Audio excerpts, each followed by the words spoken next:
Hey everybody, my name is Garen. This is CitizenDiplomacy.net.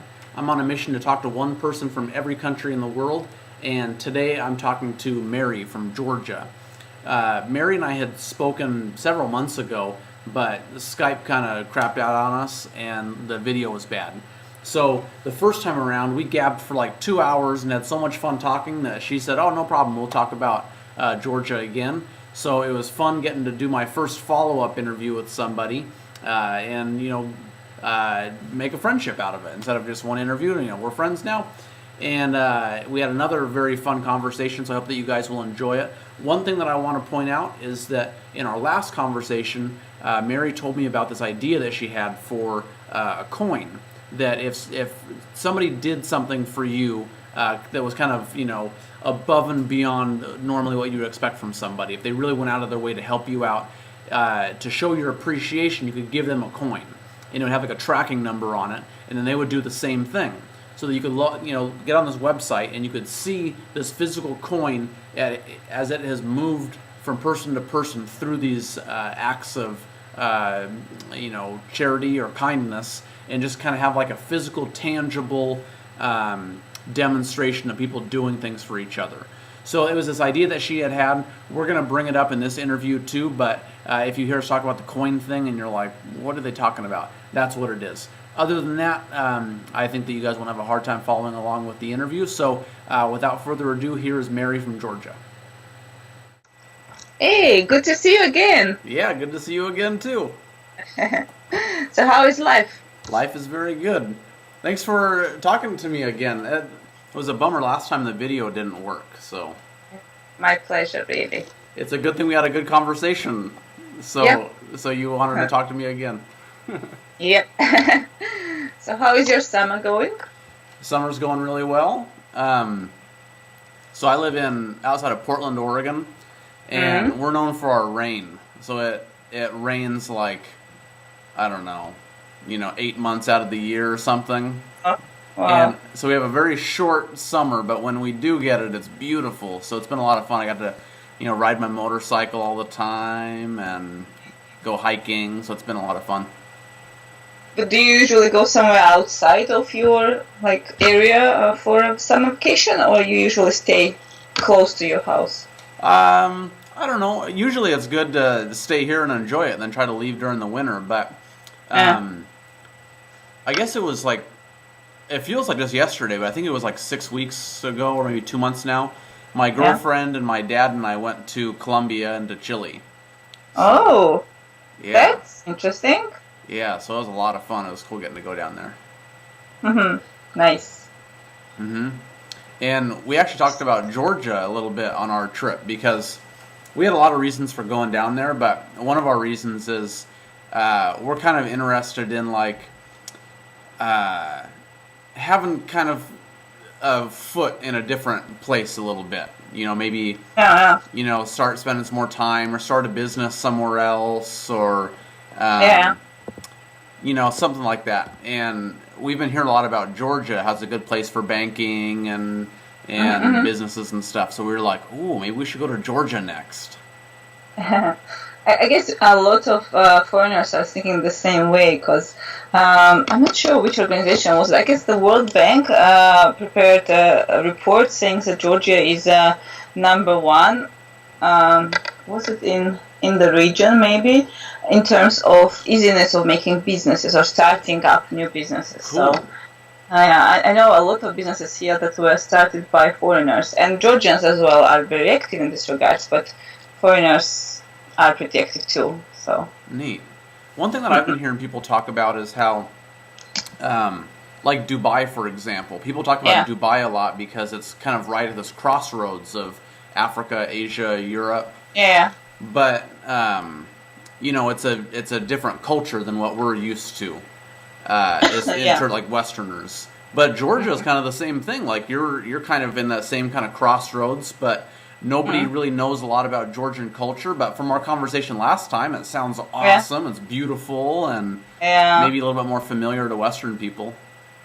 Yeah, it really is a mixture of European and Asian things. I guess this is exactly what attracts people here, because I know a lot of foreigners who come here and just fall in love with the place because you can see the mixture of some kind of, may I say, Asian elements in architecture, in our culture as well, to a certain degree. And then you see these European elements as well, and this is so harmoniously mixed up together that it's charming. I mean, even though I live here and I see it every day, it's still charming for me. So I imagine how nice it looks for somebody who comes here just for a visit. Cool. Yeah, I know some people that come here for short visit and then stay here because they love it here. Absolutely. So it's always nice, to see people like this. Yeah, that sounds great. Yeah, hopefully I can make it over there sometime soon. One thing I hope so too. I don't know if we talked about this last time, but so Georgia's in the I don't know if I pronounce it right, in the Caucasus region. Yeah. Is that how you say it? Yeah, exactly. So most people, especially in America, we hear Georgia, we think of the state, and then we're like, oh wait, there's a country named Georgia, and then when you learn more about it, people are like, well, it's kind of this exotic, Central Asian or something, and then it's like, hey, we're Caucasians, we we come from there, I guess. I don't know, it's a funny correlation that we have with that part of the world. Yeah, I think Georgians like to say that we are Europeans, not Caucasians. Because I don't know why is it. I've never heard any Georgian saying that he or she is Caucasian. Every time we talk about, which category we fit into. European is something that we usually say. So I guess it reflects the aspirations we have here, because we are very trying to be Western oriented and implement all these European Western values in our culture. Mix it with our maybe a bit Asian elements. So we don't see ourselves as much as Asian or Caucasian, maybe European. Most of the time, this is what I hear when somebody asks Georgian. So, which category you fit into? Interesting. Yeah.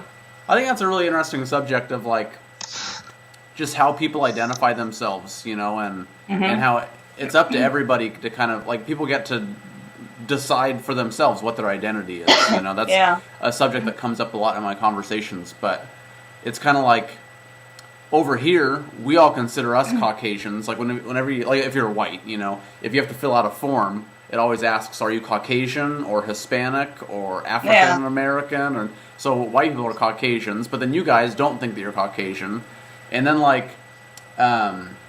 have a cousin lives in France. I have a lot of family in France, but this one cousin, every time I would say I was American, he would get mad at me, and he goes, "That's so arrogant of you to say that you're American. You're from the United States. That whole part of the world is the Americas, And he thought I was just so arrogant, and I'm like, I didn't make it up. That's just what we say, And then he said, he would say, you guys are from North America. And I'm like, I'm not from North America. Fuck Canada. I'm an American, I have no allegiance to North America.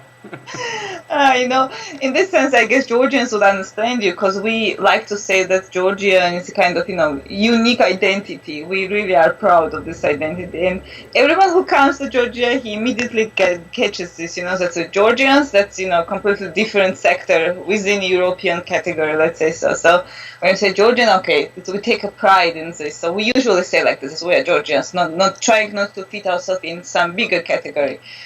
So I guess Georgians would understand you very well. We also, maybe it sounds a bit arrogant, but it's something that, because, this nationality is one of the core values, I guess, of all Georgians. So we take a big pride in this. So therefore we usually say Georgians, as it is kind of category, this bigger category. But it's really nice. I mean, I like it, how we... It was a small nation. I guess it's good to have such a big ambition, and to have this strong identity of your nationality in this sense. Yeah. I think that those might be correlated things, because my family's from the Basque Country, and the Basque Country is tiny, there's not even 1 million people, I think, and it's not its own country, but you cannot find people who are more just ridiculously proud and boastful, and maybe that's the reason why, is that I think so too. Yeah, the small nations, small countries tend to have this big, stronger identities, let's say so, and bigger ambitions, maybe to a certain degree. Yeah. So if you were to pluck your just average Georgian off the street and he would go, "Oh, Georgia, #1, we're the best." Yeah. Like what things do people point to? Like what parts of your country or culture do people lift up and go, "Man, this is what makes us really great"? One of the first things that Georgian would say is language. Because Georgian is a lot of people think that Georgian is very similar to Russian, which is not true. It's completely different language. Somebody might think that it's maybe something similar to Turkish or Azerbaijani language because we are neighbors, but this is really completely different language. This is a unique language, so we take a pride in language as well. So whenever you ask what makes Georgian, people would often say it's language, this unique Georgian language, which has a roots and ancient roots really, and really interesting history. Another thing probably will be this culture, which is a kind of general term, and usually what people see in this culture is traditions which differentiate us from our neighbors, I guess. I'm traveling around here a lot in the region, and we really have some unique traditions or customs that I don't see in our region a lot. Which might be, that our neighbors mostly are, well, not mostly, but if you take Turkey or Azerbaijan, they're Muslim communities, so in this term we already separate ourselves from themselves in this context. So maybe this religious and tradition and this kind of things make Georgian, I would say, and we like to think that they separate us from all other neighbors in this region. Okay. And also, we love to say that hospitality. If you ever get a chance to come to Georgia, you probably will be able to feel that. But if I may say personally, my opinion is that I don't think that Turkish people or Azeris or Armenians are less hospitable. I think it's more individual kind of thing. But usually we indicate that Georgians are the most hospitable nation in this region or maybe even worldwide to a certain degree. So cool. This is what we think that it's part of our identity and part of being Georgian is. And this hospitality is reflected in our tradition of this supra. I think I mentioned it with you last time. I'm not sure. This tradition of having food in a very prolonged way with wine drinking and talking and having very tasty food. So this is, I think, a reflection of our hospitality and reflection of how much we cherish guests and how much we try to make them feel comfortable at home here. Cool. Yeah. Yeah, I've told a lot of people about that Supra after you explained it to me, because you were talking about how the real unique aspect of it is the toasts and how the Toastmaster has to be like a really good poet and linguist, but he has to also be able to hold his alcohol so he can keep drinking and not stumble over his words. Yeah, that's fantastic tradition. I'm not a big fan myself of supras because I don't know how to say toast, and I'm not drinking that much.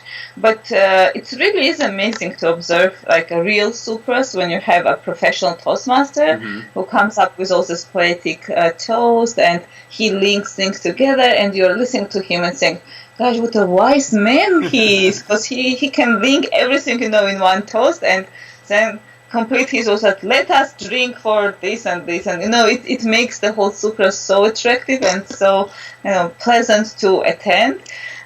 So even though I'm not a big fan of supras, sometimes I take a big pleasure out of supras when the toastmaster is a professional. When not, it's like a bit. But I have to say, to be fair, to say that most of Georgian men are professional toastmasters because it comes with a tradition. So it's very rare that you find yourself on a supra, which is a bit boring, and you don't see anything in this supra. So yeah, supra is something very, very, let's say, typical for us and very something that we cherish a lot. That's really cool. It's neat how you said how all men are kind of a toastmaster like that. I'm trying to think. So, I have a bunch of random thoughts. Like when I was in Mali in West Africa, they're really into drinking tea. Like, it's so hot there that you work in the morning, and then at noon you go have lunch, and then you go just lay underneath a tree for the afternoon while it's so hot, and then you might do a little bit of work in the in the evening again. So everybody, when they take kind of their siestas, they make tea and just kind of hang out in the shade together. And every man, like, he is the best tea maker, and he, like, pours the tea at just the right height and just the number of times, and he won't let anybody else make tea with his tea set because he's the best. And I just think it's kind of cool that, like, just showing that there's an aspect of their culture that they're that proud about. And, like, another random example is when we were in Colombia, my girlfriend and I went salsa dancing one night, and it was really surprising how a lot of the young people look like Americans. Like, they dress like we do. The fashion is really the same. But they would play, the salsa music or just different kinds of traditional Colombian music. And like, everywhere else in the city, you hear a lot of, like, hip-hop and American music and stuff. But here in this location, like, every single person was on their feet, and they knew the words to every single song. And it was just really cool to see, like, even though they were trying to, kind of fit in on a world scale in different parts of the culture, there was this one thing that was super Colombian, and everybody knew it. And it was just a point of pride that they internalized that. And so I don't know, that's what that made me think about, how you said all the guys are really into being a Toastmaster. I forgot. Excuse me, I got a cold recently, so my voice is not that good. But there is thing I forgot to mention is that we only, like, men are not only trying to compete with each other in terms of Toastmastering, but they also are competing with each other in terms of who is making the best wine. Because it's very traditional for Georgian men, for Georgian family to do its own wine, like, every autumn. Even though, for example, my family, we do not have winery, of course, and it's not correct to think that all Georgian families have own wineries, but my father usually buys grapes, and he produces his own wine, like, for family usage, of course. So it's always nice when you go somewhere for supra, or you are invited somewhere, over dinner, and everybody takes their own wine, and then there's a competition. So whose wine is better? Like, my wine this year is just delicious, and you always hear these conversations, and it's always nice that it's not only about drinking. It's more than that. It's not that we just love wine and we drink wine and get drunk. That this is not it. It's more than that, much more than that. There's a culture of producing wine, of sharing the wine. Georgians love to share their wine with others, and hear compliments about this wine. It's a whole part of the culture, I would say, really. That is so cool. I think that I don't know if this is an American thing or like a Western thing or what, but, like, to me, I think that probably a big allure to what you're talking about, making and sharing wine, is like, here's something that you put your energy into, your time and your labor and your love, and you create something that you can hold in your hand, and then you give it to somebody else, and you're not just giving them a thing, but you're giving them your time and your care, and then they appreciate it, and then they compliment you, and it's like a very deep connection, between people. It is. And I think that, in America, they say that's why wine is a good thing to drink. It's good for your health, it's good for your mood. It's so we are sharing this kindness with people with the wine in a way. Yeah, that is so neat. I think that kind of like the spirit of, I don't know what you would call it, like a craftsman or something, about creating things. I think that has kind of been lost in, like, either my generation or maybe the one generation before. And I think that there's like a slow resurgence of that. There's people my age who have grown up their whole lives, we've never built anything, we've never made anything. Everything that we do is on a computer, and it's like you can't touch it.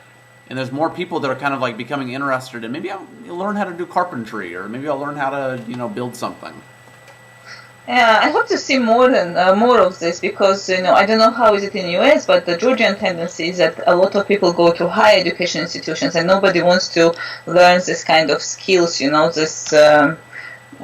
I don't know, just practical skills or get vocational, professional education, let's say so, and do things that, we are losing some kind of skills already because everybody wants to become a lawyer or, I don't know, something, international relation expert or go to higher education level directly without, trying this vocational education, professional education part.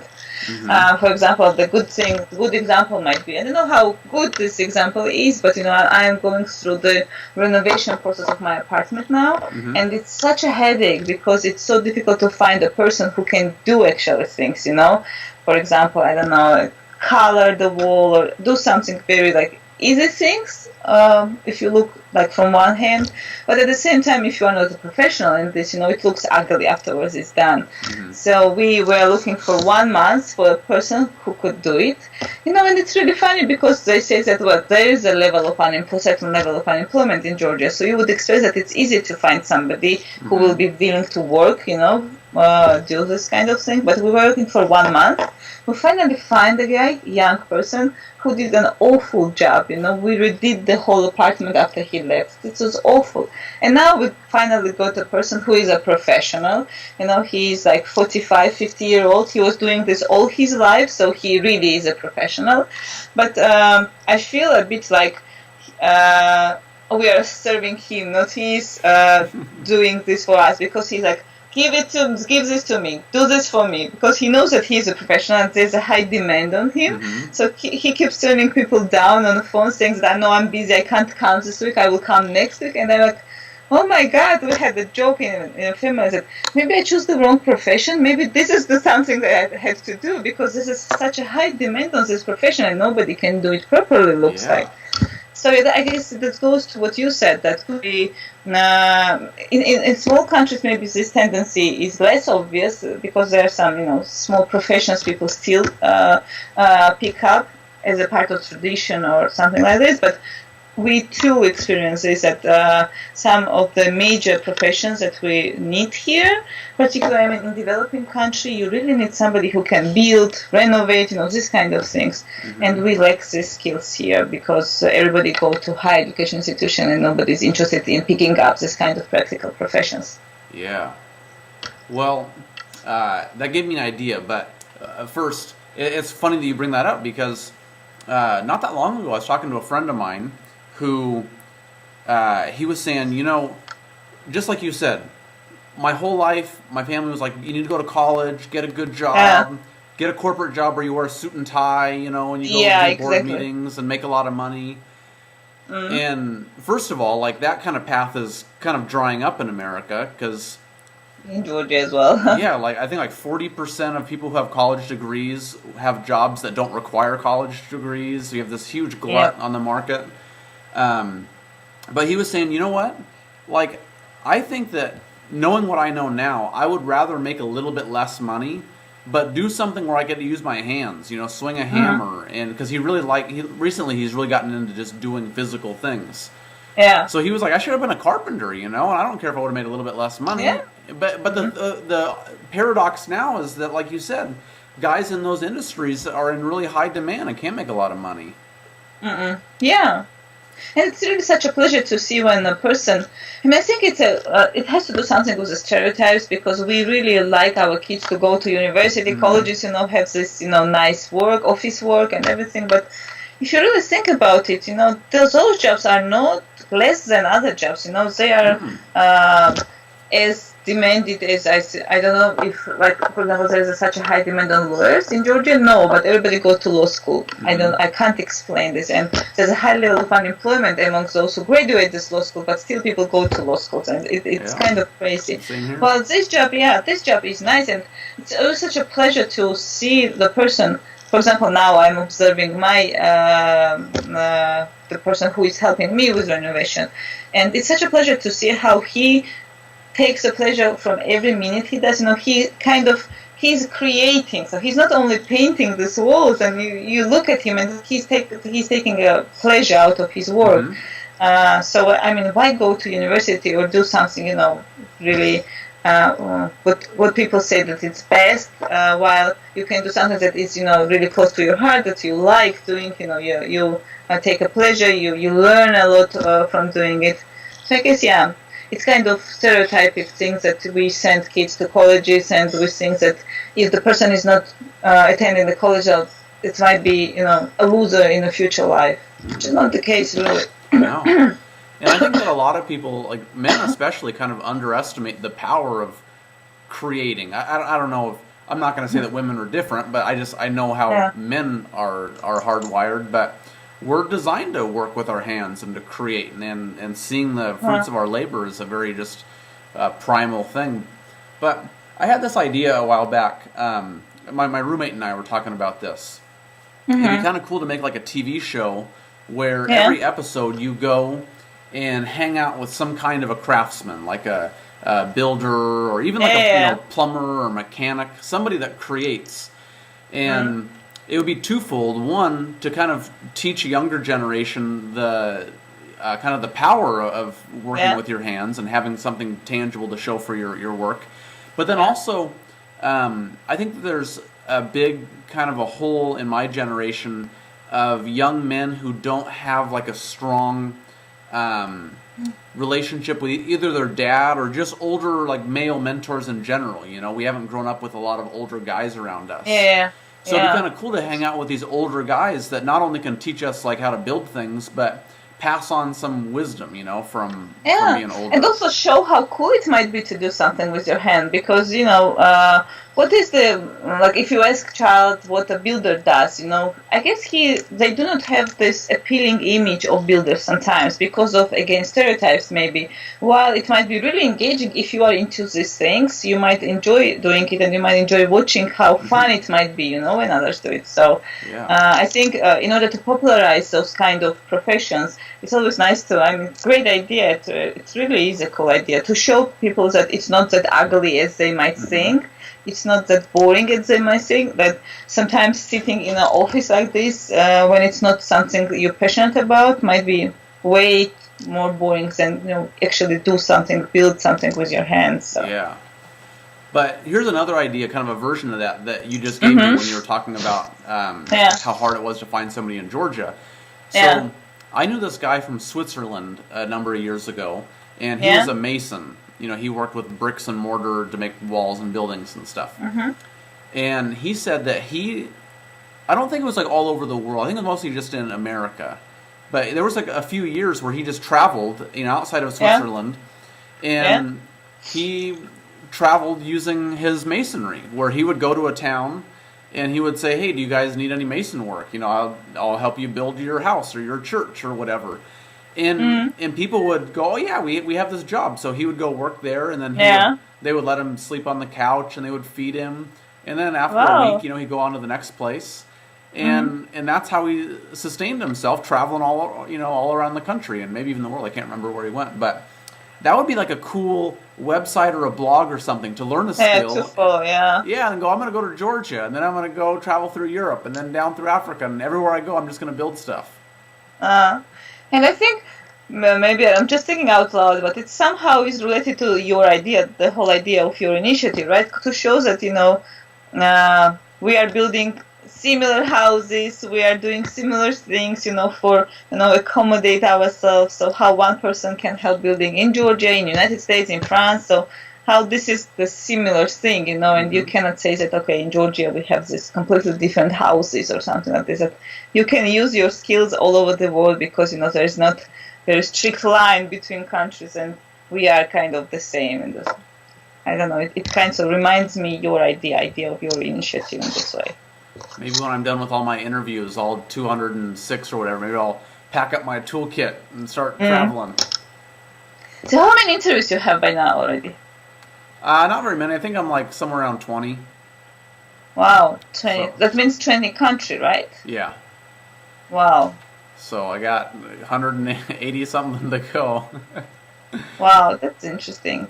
But it's been a lot of fun. It's just kind of amazing. Just that you can get on Skype and like this. We're on the opposite sides of the world.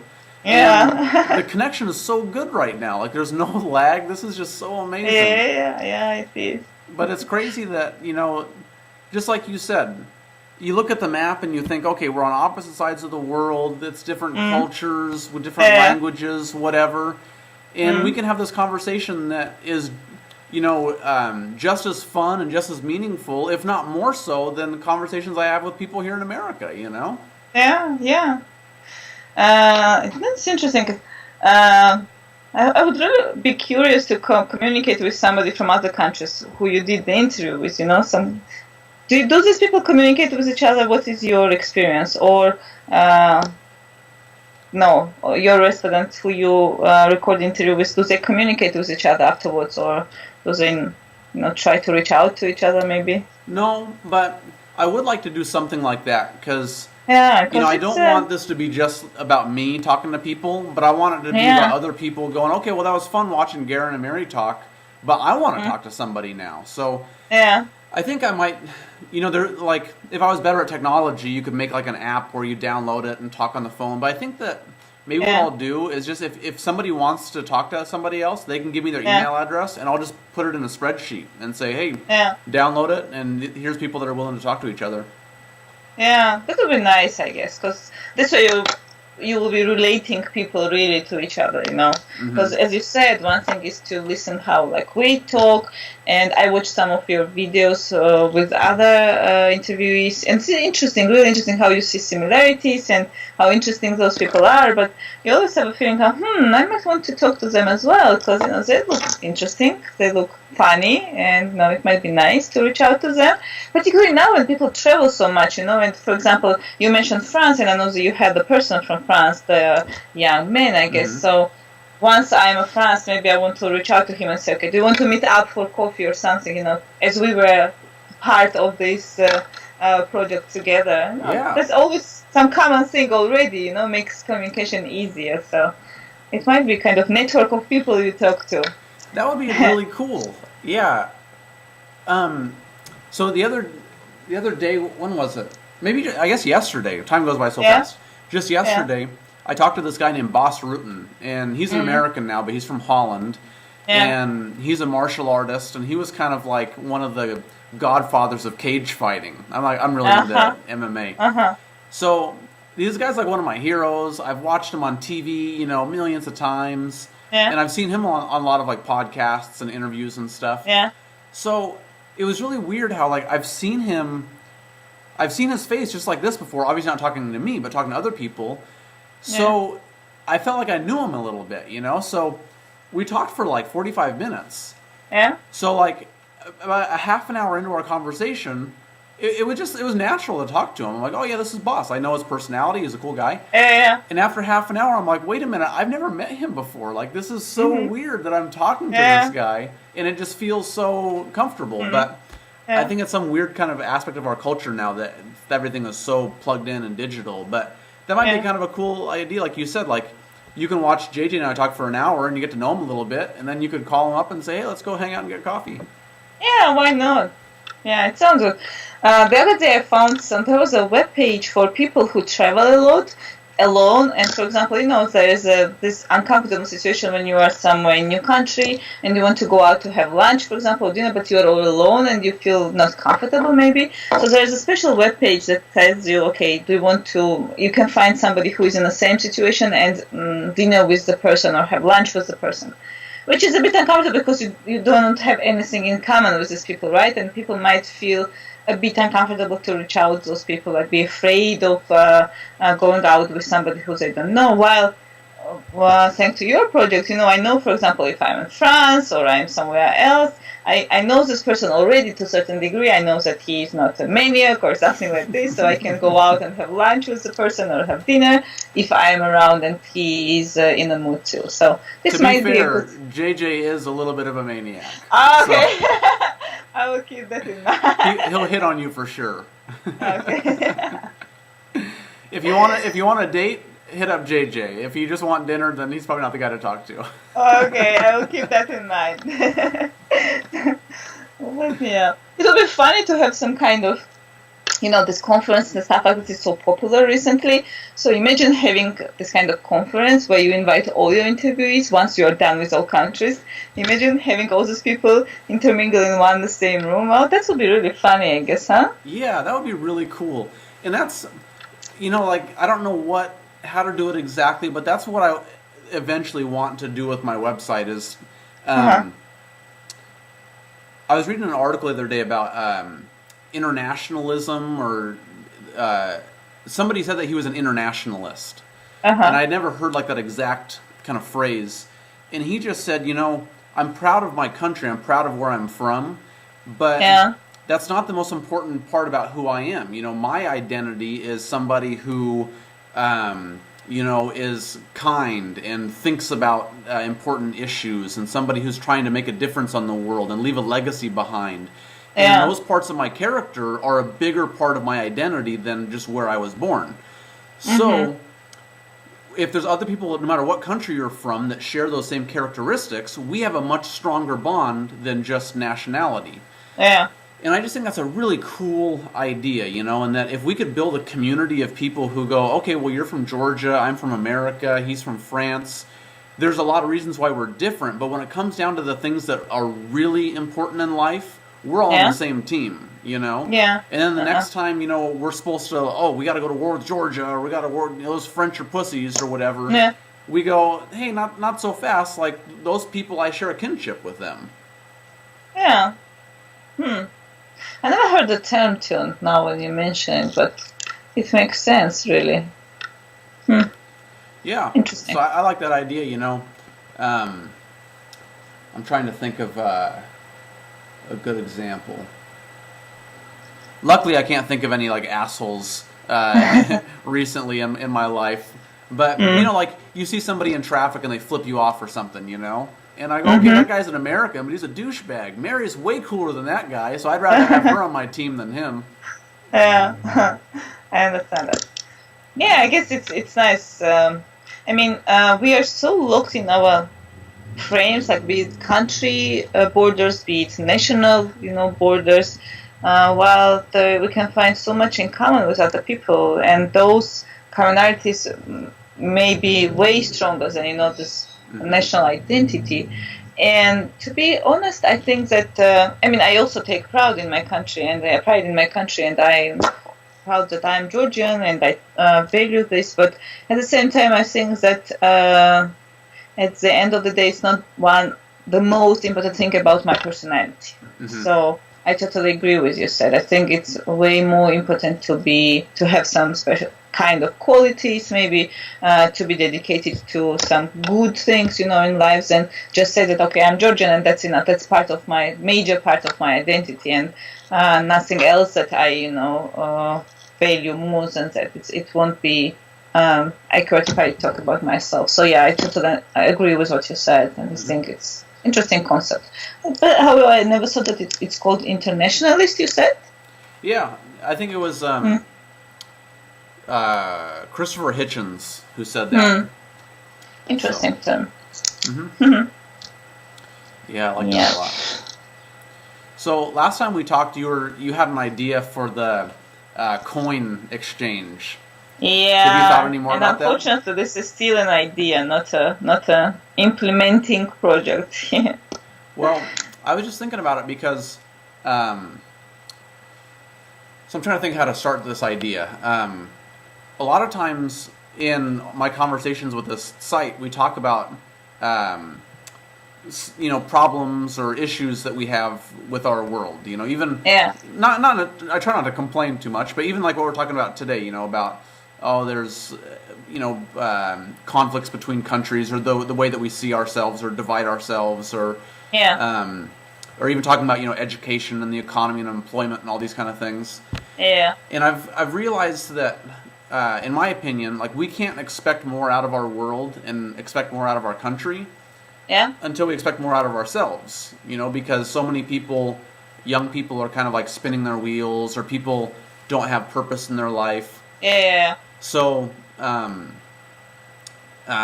then this is kind of like another separate but linked issue. In America, we have a lot of problems around freedom right now. I don't know how much you guys hear over there, but we've just found out in the last couple of weeks that our government listens to everything that we say. I know, I followed that. Yeah, it's crazy.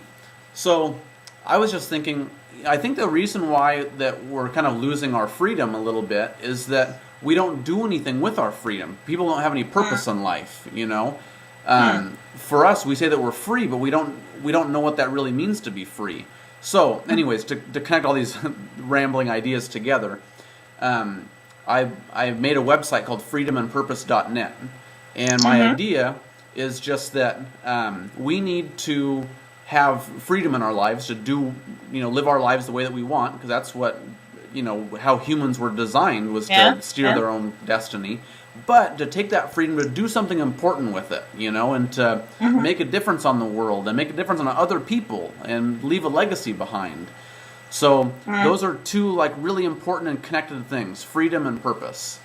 So I haven't really done very much with it yet. I had one little article I wrote explaining the idea. But I was thinking that might be a place where we could do what we talked about before, about anybody that has a side project, like me with this website, you with your coin idea, anybody else. We could just send me a little blurb about what your thing is, explain it, and give a link, and then we'll just have a big database. Here's people that this is their purpose. They maybe they have to go to a job that they're not crazy about, but they have this one thing that they're passionate about, and just try to show people that are doing cool things. Wow, that's really cool, because imagine how inspirational it might become for others when you visit this kind of webpage and you see that so many people do something, actually. That might be really inspirational, I think. So yeah, I love this idea. Great idea. And the thing is, people need to realize too that it's not hard to do something that you believe in. This website. I got to talk to Boss Rutan yesterday, like I said. I told my friends that, and they were like, "What? You got to talk to Boss Rutan? How is that possible?" And I'm like, "Well, it's because of my website." And they're like, "Well, what's this website?" And they think it's this big important thing. I'm like, "No, I just get on my computer in my living room and I talk to people, and that's it. It's not hard." I recently read a quote somewhere regarding. I don't remember exactly the words, but the whole idea was that. People usually think that it's difficult to make a change or make a difference when you are only one person or two person. But in fact, if you look at the history, this is what happens usually. One or two people are changing the world, the whole history of mankind. So it was so inspirational. And I think what you are saying, if we have some kind of website like this, where you can show to people that those individuals that are doing something that they are passionate about without putting a lot of effort in it, just doing it and take pleasure out of doing it, at the same time creating this impact on the issues they care about. It might be really reiterate the idea that there's no need to work on a problem as a whole nation or something. One individual can make a difference if he or she decides to do it, right? Yeah. So I really like this idea of But then what happens when that one individual becomes 2 and then 4 and then 8 and then because I think that I don't know what you would think about your country or your perception of things, but I feel like in my country voices of negativity are so loud. Every day you turn on the TV and we hear about war with Iran and all this, the wars in the Middle East, and now we don't like Russia because they let Snowden come in, and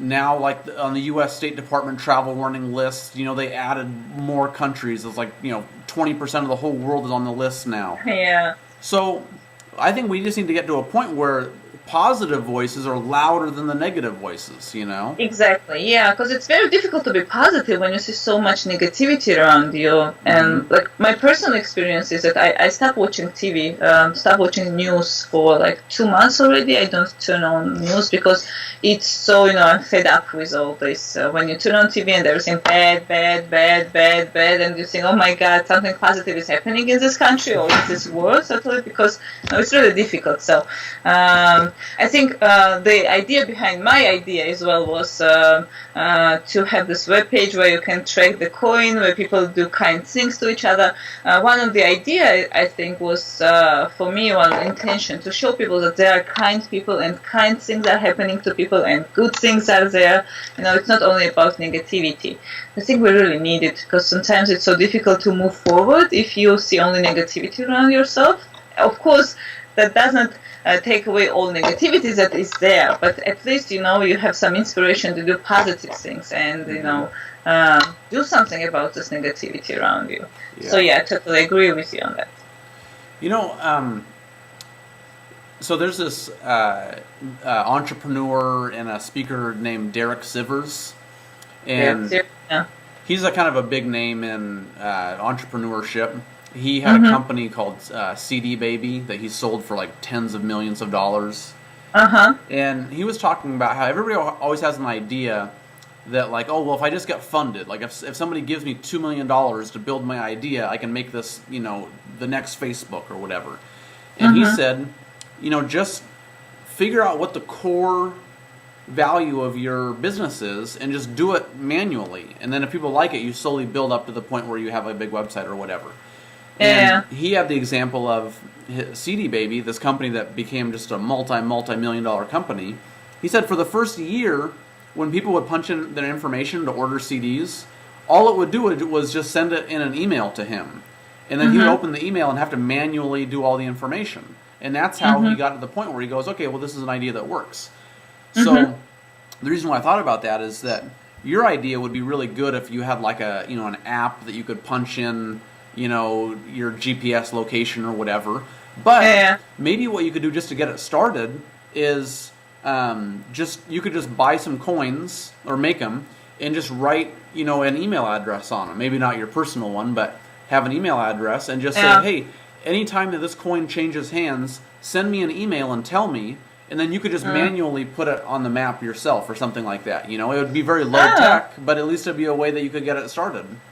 Yeah, good idea, actually. Yeah, because I was thinking about starting, with all this fancy web page where you can track your coin with all these fancy tools. But now when you mentioned that, I think that it might be a good start actually to do it manually, and then when it expands, maybe try to come up with some more relevant solution. Yeah, all you need to do is just get a map in Photoshop and just put a I have arrow, to write this down.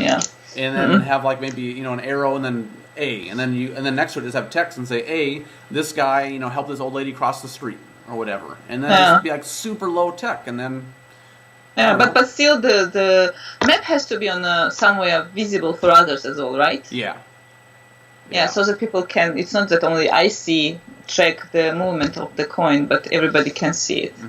Yeah, but you can just have one simple web page and just have, one half is a map and one half is the stories, and that's it. I'm not like the world's best web designer, but if you need help, if you buy a domain, I'll put it up for you. My last resolution was, okay, I will commit my summer vacation to development of this idea and, to start moving forward with this idea. But the vacation never started for me. So I'm kind of, okay, I will do it by the middle of August or maybe end of August. But I definitely will do it because I really, something that got into me, this idea. So I really want to do it. And once I start, I really will reach out to you and maybe we can, together make it move forward faster than me alone myself, because I'm so far away from those technological things, and web page design, that's not mine totally. So any kind of help in this regard will be highly appreciated. Yeah, I can do that for sure. Yep. And then you'd be the first side project to add to freedomandpurpose.net. Yep, exactly. Start building our team. That would be cool. Yeah. What you should do, I think, should do sounds crazy but stronger, but saying in order to inspire people for doing stuff like this, have you ever considered doing some kind of lecturing for young people, maybe in high schools or first year university students, not just to share your experience, how you started all this, and maybe share your passion a bit, so that they are more self-confident to pursue their own passions, their own interest in a way? Yeah, I have thought about that, and I've had a lot of random ideas. So I worked at a summer camp a bunch of years ago, and it was really fulfilling. That there was I think over the summer, it was 12 guys that I lived Yeah. with in this cabin. It was one group of six, another group of six, and it was just really cool. Like, I'm not the the best guy ever. It's not like I have answers or I'm like people should live like me, but just here's some guys that didn't have older men in their life, and just to have somebody who's a little bit older and just to get to hang out with them and become friends. And it's just really cool to have a connection with those kind of guys and to be able to share just a few things that I've learned in my life. Yeah. And I just really enjoyed that. So I've been thinking I'd like to do something like that again.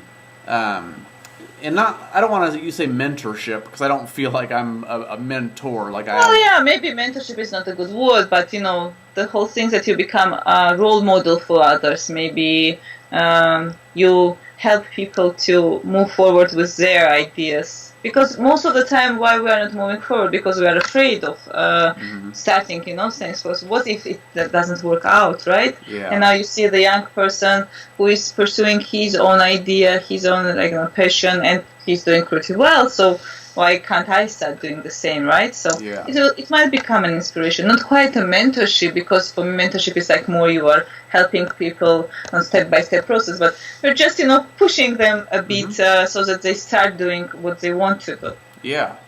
Well, this might be a answer to that. So once again, I'll try not to introduce like 9 different ideas at one time, but when we were in Colombia, everybody we talked to said that they were really excited about education, that country had a real commitment to education because that's how they were going to move forward. So everywhere you went, there was like new libraries and different, educational investments. So when we came back, I was like, man, that should be like a big part of what I want to do is some kind of education thing. So I got together with one of my teachers from high school, because I live in the same town now that I went to high school in, and we had coffee and caught up and just talked about how I could help him in the classroom. And he was telling, and I brought up the mentorship thing, or hanging out with high school kids, and he said that a lot of times his students will tell him, oh, we don't like living in Newburgh because it's a real small town and it kind of sucks and there's nothing going on, and how can we do anything important because we're far away from everything. And I told him, not like I'm doing something so amazing, but I told him I'm from this. I'm doing something I believe in, something I'm passionate about, and I'm in the same town. I can talk to you from Newburgh, so there's nothing that stops these kids from doing something that they believe in. Yeah. So I told him, why don't we just start a club where they come hang out at my house, or we go hang out at the library, and then we all just like make YouTube videos or something to get our voice out there, So we might do that when the school year starts again. Start some kind of a club. Oh, nice. Now, during the conversation with you, the idea came to me. Part of my work here is that I work with students in university, mostly with graduate level students. But this year I actually took a class with undergraduates as well. But imagine having some kind of course, maybe not a formal course like 4-credit course, but just course that will talk about entrepreneurship. Where you can share these examples, like your example, for example, or examples of young people who are pursuing their passions, and just share those stories, discuss entrepreneurship with students, have this kind of ongoing, not that this is the way it works, but just to have discussions so that they can, air their fears, maybe listen to somebody who already did something, just talk about entrepreneurship with them. I wonder if that would change anything in the dynamics of entrepreneurship in the country. Like if new businesses will start to, businesses, but new projects will start to happen around, and young people will become more dedicated to, doing actually something, not just dreaming about ideas, huh? No, I think that's a good idea because, I'm really lucky that my girlfriend and my roommate are both they're people who have ideas and they're always starting projects and stuff. So it's really cool to be able to have conversations like this all the time where we're, we don't just talk about, oh, hey, did you see that TV show? But we're always like, oh, it would be really cool if we did this, or how do you think we should, pull this off? And it's just that kind of energy is just really encouraging, and a lot of people don't have that. So that would be really cool, like you said, if you could do like an online course or a group or something where if you don't have a community like that, we'll be your community and we can have those kind of conversations. Yeah, because even if you are not very entrepreneurial in your spirit, when you are talking to the people like this, it always inspires you to become one, right? To become more active, to create something, which is great. Imagine you are infecting people with this entrepreneurial spirit. It's great. I think it can help the community to develop overall, I believe. Yeah. So good idea. I will look at this idea and maybe even invite you as a speaker to Georgia to meet my students. I'll be happy to come over. Wow, that's a neat idea, Well, if you like that, man, we're like an idea factory here, but here's another idea for you. When I was in Mali, I knew these guys who they were just friends, this group of friends. Yeah. And 6 days out of the week, they just hung out and had dinner together, and were just regular friends. But on Fridays, they would gather at a different home every Friday, and they weren't just a group of friends; they were the Seeds. Yeah. And what the Seeds was they said, there's all these problems that are facing our country, and as young men, we have the obligation to find the solution to these. Because, this is our country and we're going to inherit it. So every week they would say, okay, tonight's topic is poverty or health or whatever it was. And they would just sit around and talk about, what can we do about it? Wow. So for years, I've had that idea kind of just bouncing around in my head. Yeah. And finally, a few weeks ago, my friends and I said, well, let's just do the same thing. So we've only done 2 now, and they've been really sporadic. But we just hang out in my living room, and we just turn on cameras and just talk about stuff, and then we upload it. And I don't think I've linked them onto my website yet, but on CitizenDiplomacy.net, there's a tab that says The Seeds. And so I need to do that probably tonight. I'll put those on there. But my idea is that I'll start like a schedule and say, okay, this week our topic is Iran, and next week it's the environment, and then the week after that it's water, or whatever it is. And then people around the world can do their own with their own group of friends and film their video and then upload it. And then, or else just send it to me and I'll put it on there or something like that. Yeah. And then the idea would be, you have all of these groups of friends around the world, or maybe even on Skype or however you want to do it, who have their own take on the issue, and then it'd be kind of like a citizen congress kind of thing. Wow, that's a really neat idea. Imagine you can have a global perspective on some specific problems, huh? Yeah. Yeah, that's a really neat idea. Like I said, we've done 2, but I haven't really promoted it or anything. But maybe you and your friends could be the first international. Yeah, we would love to. Wow, very neat idea, really. Well, if you have ideas on things that you would like to talk about, send them to me, and then because I haven't made a schedule yet, but send me stuff, and then I'll put it on the schedule. I'm writing this down. Thanks, yes. Wow, very nice idea. Yeah. Interesting. It's fun getting to bounce ideas off of people because one idea turns into 2, and then it keeps multiplying. Because this, fits so much in the attitude I have, or maybe concern I have, is that I don't know how is it. I think it's less in the United States, but maybe it's still a problem. In Georgia, I have a feeling that we are constantly waiting for some one person to solve our problems without, being ready to contribute ourselves to, something.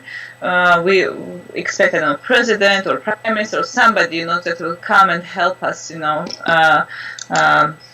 the whole nation, lead somewhere in a positive way. While I would like to see more people doing something, maybe discussing certain problems, or just changing something in their own communities, in the hopes that it will have an effect on a global community, like more bigger communities. So I really like this kind of initiatives where you maybe empower people. I think it's the right word. You empower people to do something, not just to wait for a miracle to happen out of, the the president's office or government's office, but do something yourself as well, because you can do something, definitely. Yeah, I totally agree. I think in America, it's similar to what you said, how people are waiting for somebody else to make the first move or to solve the problem. Yeah. I think that another thing in America is that, like the economy, for example, we keep talking about when the jobs are going to come back. And it's like the jobs aren't going to come back because things totally changed. It's not like it was a dip and then it'll come back. It was a fork in the road, and we're in a different era now. Yeah, so people need to change with it. And another thing too is that I think that we can't expect the system that we have to produce the solutions because the system is broken. Like in America, we elect 100 senators and then 500 or something representatives. I don't know how many. Yeah. And so we elect these representatives and then we send them all to one city to make decisions for the other 310 million people in the country, And coincidentally, all of the big corporate interests are across the street. They line up to give these guys money and to buy their, attention. So it's a system that's just inherently flawed. And people keep going, well, we need to elect better people. And it's like, no, the solution is not going to come from within the system because the system is fucked up. Yeah. So for me, I think that we're going to have to get to the point where our government looks differently, where we have more of an empowerment on a local level, where people 3,000 miles away don't make decisions on how we live, but we get to make it ourselves. So anyways, the point of all that is that if that's what we think it's going to look like down the road, that there's more of a local communal, governance or whatever, just start it now. Just do it now. Exactly, Start engaging with your community now and starting, like you said, initiatives on a local level now. Just start doing it, and then that's how we're going to get there. Yeah, exactly. I totally agree with this. Because it's not about the people, and I really hate when they say, okay, this person didn't work out because it's a bad person, or this prime minister didn't work out because he was a weird person. It's not personality, it's the system that works not properly. So we have to change system, I guess, in a way, and rethink how it can serve better to our interests. And the idea, I think, just exactly as you said, you can start doing it today already, empower people on local level so that tomorrow or the day after tomorrow, you are ready to build a new system, more decentralized, maybe more spread, maybe not locally centralized within one entity of government.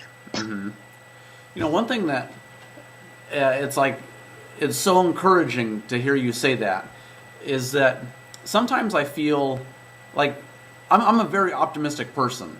But sometimes I feel bad that I bitch about stuff all the time because there's a lot to bitch about in America. We don't have not only in America. I can tell you. But that's what I was going to say is encouraging that I think that the system that I live in my country is just fundamentally flawed, and we need to move past it. Yeah. And then here you are in your country on the other side of the world, and the same thing is true for you. And the reason why that's encouraging to me is that. So, like I said, in my country, there's maybe roughly 1,000 people that are in power and 310 million people that have to live underneath those laws. And then in your country, you have however many millions of people and then however many few people in charge. The point is, if the same story is true for all of our countries, that we all need to, change the system.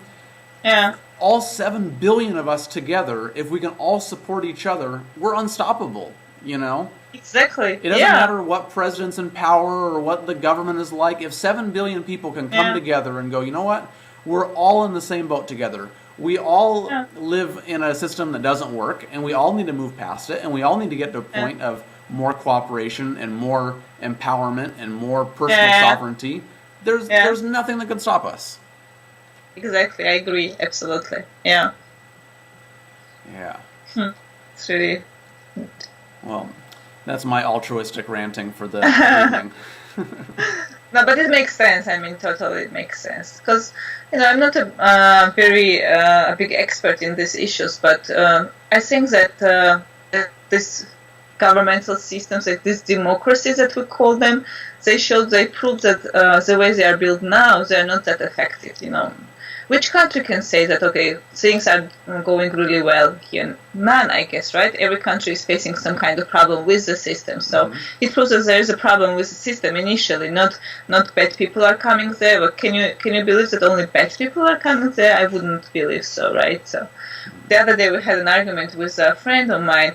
We have one huge university here in Georgia, and the university is struggling for many years already because, new rectors are appointed and the system is not being improved within, the university. And the argument my friend was saying that, the university is just not lucky with, these rectors, which is a nonsense for me because, okay, how can you imagine that during past several years, like 7 out of 7 people were bad on this position? Well, it's not happening this way. It looks like there's a systematic problem there, right? Not the personal problem. I think it's a natural tendency for people to assign everything to personal problems and not to the system.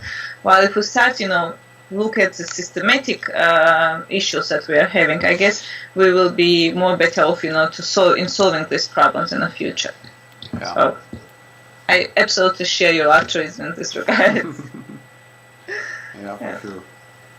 Well, once again, we've already talked for a super long time. I bet no matter how many times we talk, we'll probably always yak and watch the time fly by. But I'll let you go without taking up your whole morning. I can't remember what your answer was the last time, but I always ask people at the end of the interview, if you had the chance to give one message to everybody in the world, what would you say?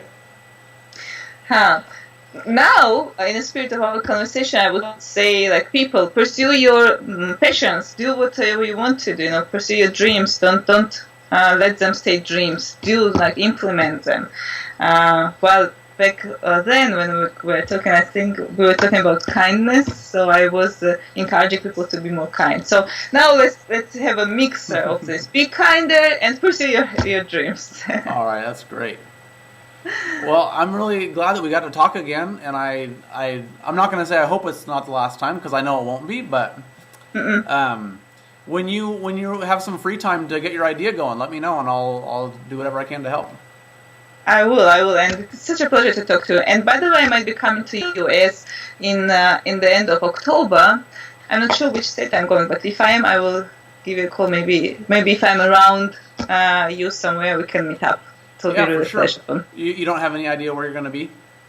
Not sure yet, because we are planning some kind of study tour, and we might be visiting several states. So it might well be that I'm visiting your state as well. And if that's the case, I will definitely make sure to let you know. Yeah, and I am always down for an excuse to go for a motorcycle ride. So if it's anywhere like even remotely close, we can turn it into a bike ride. Okay, and you of course are very welcome to Georgia. Thank you. I don't know when, but someday I would love to take you up on that. Yeah, I hope so, because it's difficult to explain how things look like here. You have to come and see it yourself. Yeah, for sure. Cool. Okay, I wish you best of luck with all your projects. Thank you very much. And still stay motivated and keep motivating other people. Yeah, for sure. All right, well, have a good rest of your day, and I will talk to you again shortly, I hope. Okay, take care. See you. Bye. Bye-bye. Bye-bye. So there's Mary from Georgia. She's such a fun person to talk to. I hope that it's fun on your end, too, to be able to watch that conversation. One of my favorite things about just meeting people and having conversations is that I feel like we have this ability to give energy to each other. You know, when you meet somebody and you're on the same wavelength, or you just kind of have chemistry, or you connect, or you share certain ideas, you can walk away from those interactions on kind of like an emotional high. You know, you're just in a good mood afterwards. And Mary's one of those people for sure. So I hope that kind of shined through on your end of the screen, and we didn't just look like two nut jobs, yammering back and forth. But in any case, Mary is such a cool representative for her country, a lot of fun to talk to. I hope that you enjoyed it, and I hope that you will tune in next time for more interviews. Thanks.